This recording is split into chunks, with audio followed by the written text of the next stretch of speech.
네, 안녕하세요. 반갑습니다. 오늘 해볼 얘기는요, 어느 자영업자의 퇴사 스토리에 대해서 얘기를 좀 해볼까 합니다. 먼저 이분 같은 경우는 남들과 똑같이 평범한 삶을 살아오신 분이에요. 20대를 거쳐서 30대까지 직장을 다니시다가 직장에서 모두가 안정적으로 무난하게 계속 다니면 좋겠지만 그렇지 않은 경우도 있잖아요. 직장 생활이 쉽지는 않았지만 어렵게 직장 생활을 하면서 그 코로나를 겪으면서 회사가 없어진 케이스예요. 없어져가지고 그 이후로 본의 아니게 자의반 타의반 해가지고 자영업을 하신 분이거든요. 30대 넘어서 자영업을 하셨습니다. 자영업을 했는데 사실 어디 자영업이 쉽나요? 쉽지가 않죠. 그리고 제가 얘기했듯이 한 번씩 유튜브에서 얘기를 하기도 하는데 자영업이란 경력이 오래된 사람들과 아무래도 경쟁 자체에서 좀 밀리게 되는 경우가 많죠.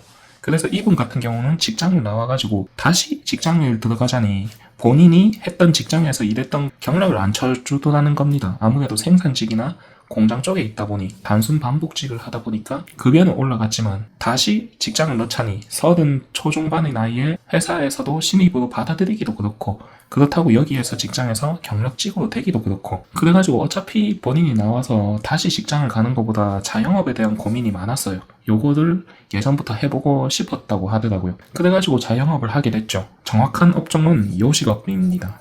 요식업을 하셨고 그 이후에 카페도 같이 했다고 해요. 카페도 같이 했고 카페는 하면서 본전 정도를 찾았다고 합니다. 찾았다고 했고 그냥 딱 돈을 벌지도 못하고 잃지도 않고 딱 그 정도 수준에서 그쳤다고 하더라고요. 그리고 요식업 같은 경우는 돈을 좀 많이 잃으셨다고 하더라고요. 저는 이게 지금 요즘 돌아가는 거 보면 당연한 절차가 아닌가 그런 생각도 해봅니다. 자영업 시장이 워낙 어렵잖아요. 요분 같은 경우는 제 유튜브를 보고 계단 청소를 보고 매력을 느껴서 연락을 주셨던 분이고요. 현재는 계단 청소를 하고 있습니다. 하고 있는데 본인이 했던 요식업에 대해서 얘기를 해주더라고요. 뭐 이렇게 저렇게 교육을 오셨는데 제가 유튜브에 얘기를 좀 해도 되겠냐, 가릴 건 다 가려서 얘기를 하게 해도 될까요? 이렇게 물어봤고 허락을 받았습니다. 받아서 이렇게 얘기를 하고 있고 일단은 요번 같은 경우는 제 유튜브 자영업 그거를 보고 연락이 왔었거든요. 자영업 컨텐츠, 제가 한 번씩 자영업 컨텐츠를 찍잖아요. 자영업이 안 되는 이유에 대해서 제 개인적인 생각과 뭐 그런 걸 찍죠. 찍으면서 뭐 저는 그런 얘기를 했습니다. 배달 수수료가 너무 많다. 배민 이런 거 요즘에 포장도 돈 받는다고 난리죠. 그리고 또 뭐 여러 가지 나가는 거 월세, 인건비 이런 것도 많고 다양한 요소들이 있는데 제가 생각하지 못한 것도 말씀해 주더라고요. 저는 요식업이 많다고 생각을 해본 적이 없는데 요식업 시장이 굉장히 많다는 겁니다. 진짜 한 집 건너 한 집 있다는 겁니다. 그러고 보니 제가 이 말을 듣고 의식적으로 보니까 저희 사무실 근처에만 카페가 세어봤는데 10군데가 넘어요. 반경 한 150m, 200m 하네요.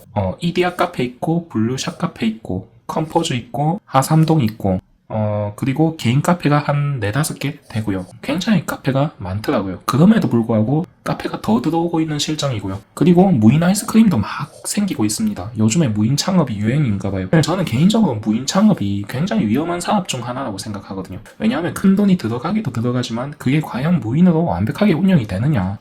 많은 사람들 말을 들어보진 않았지만 몇몇 분들, 사장님들 말을 들어보면 그게 꼭 무인이 되지는 않더라고요. 생각해보면 간단한 문제인 것 같기도 해요. 어쨌든 본인이 신경 써야 될 게 생각보다 많다 이렇게 말씀해 주시더라고요. 그래가지고 이분 같은 경우는 요식업을 했는데 처음에 한 3개월 동안은 오픈바도 있는지 장사가 잘 되었다고 합니다. 그러다가 4개월 차, 5개월 차 하면서 뭐 여느 매장과 같이 본전을 쭉 유지해가면서 단 하루도 쉬지를 못했다고 해요.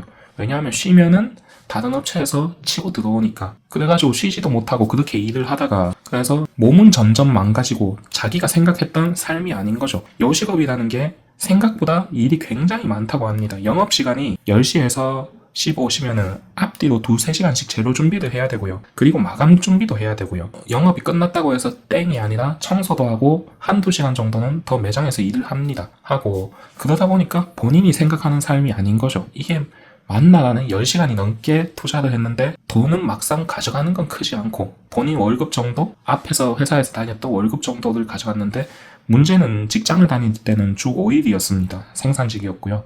근데 직장을 나오게 되니까 주 7일이 되는 거죠. 단 하루도 쉬는 시간이 없고 개인적인 볼일도 볼 수가 없습니다. 그렇다고 직원을 채용하자니 돈이 너무 인건비가 너무 많이 들기도 하고요. 그래서 본인 몸을 가다 넣으면서 인생을 가다 넣으면서 그렇게 하시다가 버티다 결국 월급은 계속 하다가 인테리어비나 이런 거를 까먹고 나오신 케이스거든요. 케이스고 이분 같은 경우는 들어보면 아까 얘기했듯이 대한민국 사람들은 사장이란 말을 듣고 싶어 해가지고 자영업을 굉장히 많이 한답니다. 저는 이것까지는 생각을 못했거든요. 좀 신기하긴 하더라고요. 나는 오히려 사장이란 타이틀을 달면 더 위험하지 않나, 나갈 것도 많고 괜히 허세만 들지 않나 그런 생각을 했었는데 여분이랑 대화하다가 느낀 게 대부분은 저와는 반대로 사장이라는 타이틀을 가지고 싶어 한다고 하더라고요. 저는 이 부분은 좀 신박하긴 합니다. 저는 제가 청소를 가죠. 청소를 가도 저는 제가 사장이란 말을 안 하거든요. 실제 저 혼자 운영하니까 제가 사장이 맞죠. 어떻게 보면 맞지만 저는 팀장이라고 합니다. 이게 그냥 편해요. 뭔가 돈 받기도 편하고 그 거래하기도 편하고 너무 책임감에서 한 발 물러설 수도 있고, 그러니까 돈에 대해서는 약간 한 발 물러설 수도 있고 일에 대해서는 책임을 질 수 있는 직책이 저는 팀장이나 뭐 약간 직급 있는 그런 거라고 생각하거든요.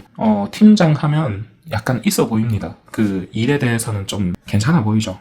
그래가지고 그런 식으로 말하는데, 어쨌든 사장이라는 타이틀을 생각보다 거기에 약간 뻥을 취하는 사람들이 이분 말입니다. 이분 말. 꽤 있다는 거예요. 그러면서 사장 소리 듣고 싶어서 창업을 한다고 하더라고요. 저는 그 말에는 조금 공감이 많이 안 됐는데, 여러분들 혹시 제 유튜브 보는 분들 중에 사장님들 중에 사장 소리 듣고 싶어서 창업을 하는 케이스가 있나요? 저는 그냥 대부분이 혼자 일하고 싶어서 직장에서 많이 치여가지고 또는 미래가 어떻게 될지 모르니까 또는 와이프와 또는 남편과 그냥 작게 자영업 하나 하면서 먹고 살고 싶다, 이런 꿈을 가지고 다들 요식업에 뛰어드는 것 같은데, 이게 내가 모르는 부분이라도 있는 건가 그런 생각도 들더라고요. 들으면서 어쨌든 이분 같은 경우는 요식업에서 좀 손해보고 카페에서는 본전을 하고 현재는 계단 청소를 하고 있습니다. 하고 있고 일은 많이 따진 못했어요. 저번 달에 배우고 가가지고 이제 한 40만원? 한 4-5군데 이렇게 땄다고 하시더라고요. 그래서 일 땄다고 카톡 보내주고, 제가 같은 울산 지역이면은 청소도 좀 드리고 하면 좋은데, 울산 분들 안 그래도 말 나와서 그런데 울산 분들 중에서 저한테 청소도 받은 분들도 있고 아직 못 받은 분들도 있을 거예요. 제가 상황에 맞게 좀 나눠드리고 있거든요. 그러니까 뭐 조금 어쨌든 상황에 맞게 조금씩은 나눠드리고 있다. 그리고 저한테 들어오는 거는 다 못 쳐내는 거는 좀 드리고도 있고 그런 식으로 하고 있습니다. 하고 있고. 그래서 이분 말 그대로 빌려보면 본인이 다시 20대로 돌아가면은 딱 2가지만 하고 싶다고 하더라고요. 청소 플러스 부동산. 부동산도 조금 공부를 하고 계시고 이쪽으로도 투자를 좀 한다고 하더라고요. 돈도 좀 벌으셨고. 그래가지고 본인이 다시 20대의 사회초년생으로 돌아가면 부동산만 해보고 싶다, 요 말씀을 하더라고요. 네, 저도 공감합니다. 그리고 요분 같은 경우는 계단 청소로 끝날 건 아니고 계단 청소에서 더 나아가 다른 청소도 같이 본다고 하더라고요. 그래서 저는 굉장히 공감하는 바고 실제 제가 해봐도 장점이 많은 분야입니다. 일단은 직장이 아니라서 혼자 일할 수 있는 게 가장 크지 않나. 그리고 시간을 자유롭게 쓸 수 있는 거.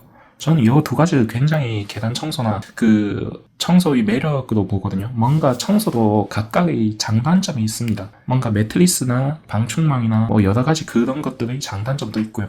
그런 것들의 단점은 아무래도 고객과 시간을 맞춰야 되겠죠. 그리고 고객 입장에서 볼 때 스몰 토크 이런 것도 할 줄 알면 좋겠죠. 그냥 갔는데 무뚝뚝하게 청소만 하면은 아줌마들은 안 좋아하거든요. 평상. 물론 아줌마들이 말을 많이 하긴 해요. 말을 먼저 많이 하긴 하는데 스몰 토크를 조금씩 할 줄 알면 좋습니다. 근데 계단 청소 같은 경우는 사람 만날 일이 없어요. 처음에 하고 딱 땡이죠. 그게 굉장한 장점으로 적용하지 않나 싶습니다. 어쨌든 그래가지고 이렇게 그분을 이야기를 해봤고, 요즘에 돌아가는 걸 보면 있잖아요. 현재 4월 5일입니다. 5일이고 어제 윤석열 대통령이 전 대통령이죠. 탄핵이 되셨죠. 탄핵이 되셨고 저도 조금 놀랬고, 제 채널은 정치 얘기를 할 건 아닙니다. 할 건 아니고 누군가 예전에 올해 초인가 한번 사업을 크게 하시는 분이 저한테 교육을 받고 가셨거든요. 그분이 그러더라고요. 제가 정권 바뀌면 사업의 방향성에 대해서 물어본 적이 있어요. 그분이 사업자를 한 10개 가까이 가지고 계신 분이셨는데, 크게 하시는 분이셨는데, 그래가지고 제가 정권이 바뀌고 뭐 이런 식으로 되면은 저희는 위험한 거 아닙니까? 뭐 그런 식으로 얘기하니까, 또 정권이 바뀌면 그 나름대로 적용해서 그 사업을 지속해 나가면 된다, 그 얘기 하시더라고요. 그래서 저도 요즘에 그런 걸로 생각을 좀 하고 있기는 합니다. 어떤 식으로 사업을 운영해 나가야 될까? 앞으로 대한민국은 어떻게 될 것인가? 뭔가 저희 애국심 이런 거보다는 아무래도 생존에 대한 생각을 하는 거죠. 어떻게 나는 살아남아야 될 것인가? 2030 남자로서 이제 나도 나이가 먹어갈 거고 한데 어떤 식으로 살아남아야 될 건가? 요즘 그런 걸로 생각과 고민을 조금씩 사업에 대한 고민을 하게 되는 시절이더라고요. 어떤 식으로 운영해 나가야 되나? 그런 고민과 고뇌를 조금씩 하고 있는데 일단은 청소죠. 제가 하는 게 계단 청소지 않습니까? 여기에 대한 썰을 조금만 풀어보자면 제가 하는 고민은 지금 나라의 정책에 대한 고민이죠. 요 속에서 내 사업은 어떤 식으로 운영해 나갈 것인가 그거를 고민하고 있는데 계단 청소 같은 경우는 사실 이런 것과 크게 상관이 없거든요. 그냥 하면 되는 겁니다. 계단 청소는 이런 분들이 돈을 벌더라고요. 생각 없이 그냥 빠르게 움직이는 사람은 돈이 되고 생각을 하면 할수록 유튜브를 찾아보고 막 네이버를 찾아보면 찾아볼수록 독이 돼요, 독. 저는 유튜브 한번 검색해 본 적 없고 제 유튜브는 좀 좋아요. 검색해 보셔도 좋은데 막 유튜브 찾아보고 네이버 찾아보고 그럴 것 같으면 저는 청소를 시작도 못 했을 것 같아요. 어젠가 그저께인가 며칠 전인가 누군가 댓글을 달아주셨는데 장문으로 달아주셨는데 뭐 청소 시장이 어떻습니까? 누군가는 6시간 일해서 10만원 벌었다던데요. 저는 6시간 일을 하면서 10만원 받아본 적도 없고 그렇게 청소를 안 할 것 같아요. 그러니까 그분이 잘못됐다는 거 아니고 사람마다 사업의 방식이겠지만 저는 1시간 기준으로 10만원 정도 받고 있습니다. 그게 적절하다고 생각해요. 저희가 10만원을 받으면은 그게 다 순이익은 아니잖아요. 여기서 약 10% 정도는 세금으로 빼고 한 5% 정도는 기름값이나 부대 비용으로 빼고 그러면 대략 8만원에서 9만원이 떨어질 겁니다. 그렇기 때문에 1시간에 한 요 정도는 측정해야 되지 않나. 5만원에서 10만원 정도는 측정해야 되지 않나. 그렇게 생각하고요. 뭐 가격 호를 치는 이야기도 들었던 것 같아요.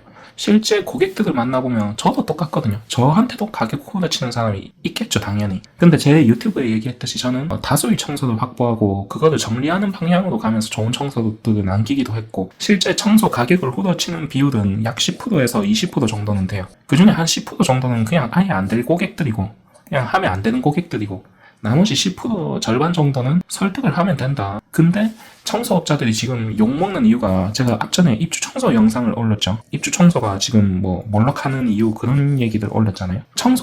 청소업계가 왜 욕을 먹냐면 마케팅 중에서 그런 게 있어요. 이거 현대자동차가 잘하는 마케팅인데 이게 마케팅의 기본도 모르면 이런 실수가 나올 수 있거든요. 제가 잘했다는 게 아니라 그냥 얘기를 하는 겁니다. 마케팅 중에서 그런 게 있습니다. A라는 상품을 팔았을 때 여기에 옵션을 달아두는 거죠. 예를 들어서 요게 차로 칩시다. 차로 치면은 뭔가 헤드라이트라든가 헤드라이트 LED 또는 바퀴, 타이어 그 휠 좋은 걸로 업그레이드 된다든가 선루프 이게 현대자동차가 잘 하는 거지 않습니까? H라고 쓸게요. 마찬가지 이게 필요한 겁니다. 선루프는 필요한 거고요. 이런 걸로 가격을 추가하면 어느 정도 요금 먹을 수 있어도 대부분 차를 살 때 추가하는 경우도 생각보다 많죠. 어차피 차 가격이 5천만 원 이런 식으로 치면은 옵션이 1, 200이면 상대적으로 적어 보이거든요. 마케팅 방법이 있어요. 근데 요거를 청소업계에서 이용을 하려면은 그 명분이 명확해요. 요게 명확해야 되거든요. 추가 요금으로 들어가죠. 추가 요금에 대한 건 고객이 반드시 거기에 대해서 확실하게 이해를 해야 돈을 받을 수 있어요. 요게 독이 될 수도 있고 득이 될 수도 있거든요.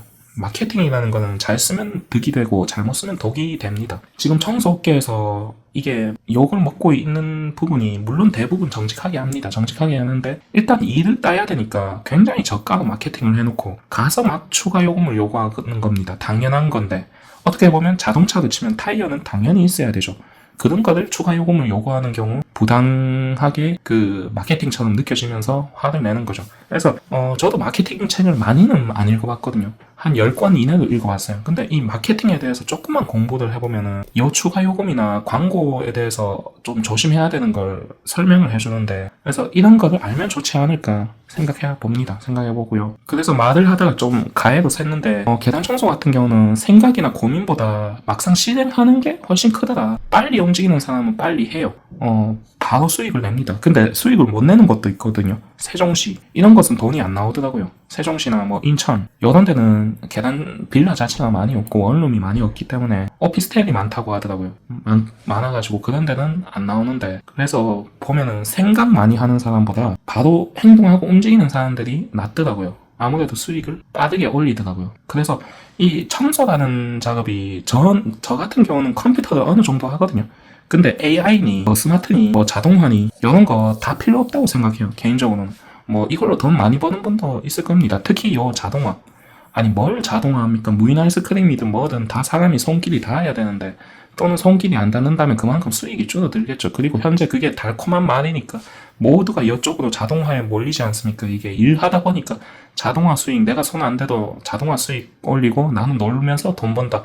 얼마나 달콤한 말입니까? 그러니까 이쪽으로 사람들이 몰리고 많은 무인 매장들이 생겨나기 시작해죠. 저는 이런 사업은 별로예요. 사람은 돈을 벌려면 정직하게 그냥 땀 흘려서 돈 버는 게 좋다고 생각합니다. 그런 의미에서 저는 청소가 좋다고 생각하고요. 그리고 청소는 오프라인입니다. 고객들이 전부 50대 이상이고요. 이 사람들은 네이버 블로그도 안 합니다. 네이버 지도도 안 하고 물건도 인터넷에서 잘 안 사요. 그런 사람들이 이 스마트 산업과 아무 관계가 없겠죠. 온라인보다는 오프라인으로 고객을 상대해야 되는데 계속 계단 청소를 온라인에서 찾으니까 답이 안 나오는 거죠. 오프라인 사업은 오프라인에서 끝을 내야 되는데 자꾸 오프라인 사업을 온라인에서 찾으니까 답이 안 나오는 거죠. 여러분들 그 동대문 시장이나 이런 데가 물론 요즘에 어플이나 온라인으로 잘 구축되어 있긴 하지만 동대문 시장뿐 아니라 시장에서 물건 팔고 고기 팔고 이런 거를 온라인에서 막 그 시장에서 어떻게 물건 많이 팔 수 있을까 이런 거 찾으면 지식인의 한 답변을 그 질문을 하면 누군가는 답을 달겠죠. 근데 그 사람이 그 시장을 하고 있는 사람이냐고요. 시장에서 물건을 파는 사람이 아니겠죠. 설령 물건을 파는 사람이라도 안 좋게 이야기하겠죠. 왜냐? 본인 경쟁자만 늘어나니까. 그래서 저는 제 유튜브 보는 분들이 좀 똑똑하게 사업을 하면 좋지 않을까 그런 생각을 해보고, 그리고 이 얘기하려고 했는데 계단 청소는 한마디로 고민하는 사업이 아니다. 여러분들이 고민해야 될 거는 이런 계단 청소 단순한 청소 사업에 대해서 고민할 게 아니라 더 큰 사업에 대해서 나라 정책 방향에 대해서 그 사업의 방향을 설정하면 좋지 않나 그런 생각도 해봅니다. 저는 이게 지금 격변의 시대라고 생각하거든요. 우리가 많이 그 변화가 있었죠. 코로나를 겪었습니다. 코로나라는 겪으면서 많은 사업들이 망하기도 했고 많은 사업들이 흥행하기도 했어요. 제가 이때 쇼핑몰을 하고 있었는데 사장님들이 1000명이 있는 방에 있었는데 그때 부직포를 막 해외에서 불법으로 사오는 사람도 있었고요. 그때 마스크가 한 장에 1,500원에 팔렸어요. 나라에서. 그래가지고 막 마스크 적으로 막 들러오는 사람도 있고 이것 때문에 망하는 사람도 많이 봤고요. 저는 지금도 이 격변의 시대라고 생각합니다. 누군가는 여기에 있어서 사업에 있어서 또 내가 앉을 것 같고 누군가는 여기에 있어서 또 돈을 벌 것 같아요. 그래서 뭔가 사업이나 인생에 있어서 고민하는 건 모르겠는데 제가 이 얘기를 왜 하냐면 적어도 계단 청소에 있어서는 생각하면 할수록 마이너스다. 그러니까 보통 그런 식으로 많이 생각하거든요. 막 시장 조사를 하면서 생각을 많이 하는데 그런 거는 마이너스고 여기에 플러스가 되려면은 계단 청소로 인해서 고객이 있죠. 결국 고객이 돈을 줍니다. 이 고객에 대해서 생각을 해야 돼요. 이 고객은 어떨까? 어떤 생각일까? 어떤 마음일까? 제가 그런 걸 고민하다가 그런 생각이 들더라고요. 건물 하나가 보통 10억은 넘는데 저 사람들은 어떤 인생을 살아왔길래 저런 건물을 하나씩 들고 있을까? 그리고 돌아다니다 보면 2개, 3개씩 들고 있는 사람도 많거든요. 그러면 존경심이 생겨요. 나도 모르게. 그러면 고객들도 그런 마음을 느끼겠죠. 느끼면서 서로 잘 되는 케이스가 많았던 것 같아요. 그래서 생각을 할 거면 고객에 대해서 생각을 하는 게 좋지 않나. 이 사람이 어떤 건물에 어떤 걸 원하고 어떤 생각을 하고 실제 건물주들 얘기를 저는 많이 듣겠죠. 계단 청소를 하다 보니까 많은 건물주들을 아니까. 그러면 건물주들도 다 사람이에요. 다들 일하고요. 웬만하면 일합니다. 70 넘은 분들은 일 안 하는 분들도 많아요. 근데 그분들도 뭔가는 해요. 낮에 돌아다녀요. 뭔가 취미생활을 한다든가 다 사회생활을 하고 그리고 이분들도 고민이 없는 분들이 없어요. 생각 되게 많습니다. 우리 직장인들보다 더 많을 수도 있어요. 왜냐? 건물의 가치에 대한 고민을 하는 경우도 많고요. 건물의 시세, 부동산 이런 거에 대해서 고민을 하는 경우가 많아요. 다 똑같은 사람이에요. 사람이라서 그 사람들 입장에서 생각을 좀 해보면 청소도 많이 딸 수 있지 않나. 개인적으로 그런 고민을 하는 게 긍정적인 거지. 현재 뭐는 좋고 뭐는 어떻고 뭐는 안 좋고 뭐는 이쪽 시장은 좋고 이쪽 시장은 안 좋고 그런 거 따지면은 우리는 지금 무인 아이스크림이 잘 되고 자동화 사업이 유행하니까 다들 무인 아이스크림으로 가야 되는 거죠. 다들 무인 아이스크림 팔고 무인 탁구장 세우고 무인 당구장 만들고 무인 자판기 만들고 무인 카페 만들고 저는 이거 왜 유행하는지 모르겠어요. 죄다 그냥 달콤한 말들만 넣어가지고 자동화 하는 거지 않습니까? 저는 이런 극혐합니다. 자동화. 아니 다 자동화 시켜놓고 아니 밥도 자동화로 먹여 시켜주는 기계도 만들고 똥도 자동으로 빼내주는 기계 만들고 그러면 가만히 있으면 되지 않습니까? 인생을 무슨 재미로 삽니까? 그러니까 저는 이 자동화 사업이 물론 이걸로 돈 버는 분들 많을 겁니다. 근데 사업에 있어서는 너무 돈만 쫓기보다는 좀 긍정적으로 하면 좋지 않나. 저는 그 사회에 청소라는 가치를 제공함으로써 돈을 받고 그런 거를 했거든요. 근데 무인 아이스크림도 좋아요. 좋긴 좋은데 너무 이게 유행 따라가면 그렇게 좋지는 않은 것 같다는 생각에서 이렇게 영상을 찍어봤고요. 어쨌든 이렇게 영상을 찍어봤는데 뭐 이렇게 저렇게 얘기를 해봤습니다. 의견 있으면 많은 댓글 달아주시고 시청해 주셔서 감사합니다.